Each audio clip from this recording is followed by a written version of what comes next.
Banana oat pancakes. Healthy for the kids and high protein for mama. I added protein powder to the whole batch today, but you could totally leave it out if you're making them just for the kids. I love making a big batch on the weekend and freezing the extras for busy school mornings. Quick reheat, breakfast is done, and everyone's happy. For these pancakes, I started by blending up oatmeal to make oat flour. I did 2 cups of oat flour. Then I added 2 eggs. I always crack my eggs separately so that I don't have eggshells in my big batter. You can use any oil you have, but for a little bit of a healthier option, I used olive oil. I added 4 tablespoons of olive oil to the mix. Then in a separate bowl, I mashed up 1 banana. The original recipe calls for 2 bananas, but in this one, I'm actually using applesauce to supplement. So I did not want the pancakes to be too runny.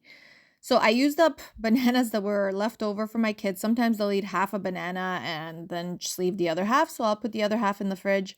So I just mashed those ones up so I did not have to waste any bananas. And of course, coffee break. So here I am going in with 1/3 cup of applesauce. That's applesauce my mom made me, but you can use any unsweetened applesauce that you'd like. A little splash of vanilla, a little dash of cinnamon, and just a little bit of salt. I did not really measure my salt, but it would probably be 1/4 teaspoon salt. Then I go in with 4 teaspoons of baking powder and 2 cups of milk. You can use any type of milk you want. This was just regular 2% milk. Sometimes I will make it with oat milk to make it gut friendly for myself, but this day I just used regular milk.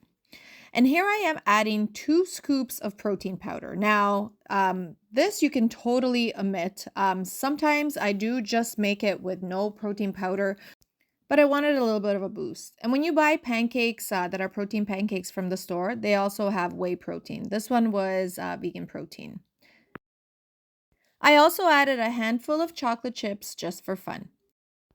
I had this awesome griddle and I just greased it up with some spray olive oil and let it heat up. So the first pancake that I put on there was very thick. So what I actually had to do was add a little bit of water just to kind of make the batter a little more runny and easier to manage. Just a point here, if you are not using any protein powder, you do not need to add extra water. This was only because we added the extra protein powder that it got a little bit thick. So you let your pancakes kind of start bubbling, and then you will go ahead and you will flip them. There I am just reducing the heat a little bit. I cook it on medium heat and then reduce it down to medium low. I pat them down just a little bit and give them some time on the griddle, and once they are done, I just put them on a plate to kind of cool. This made 2 or 3 batches, and the breakfast was delicious. I served it with some banana and maple syrup. And then what I do is I will let them fully cool down, and I will take 4 at a time and put them in some saran wrap. And I will put them in the freezer, and then we have pancakes to go for breakfast. It's very easy. You just reheat them. Subscribe for more mom-friendly and kid-friendly recipes that fit real life. Enjoy!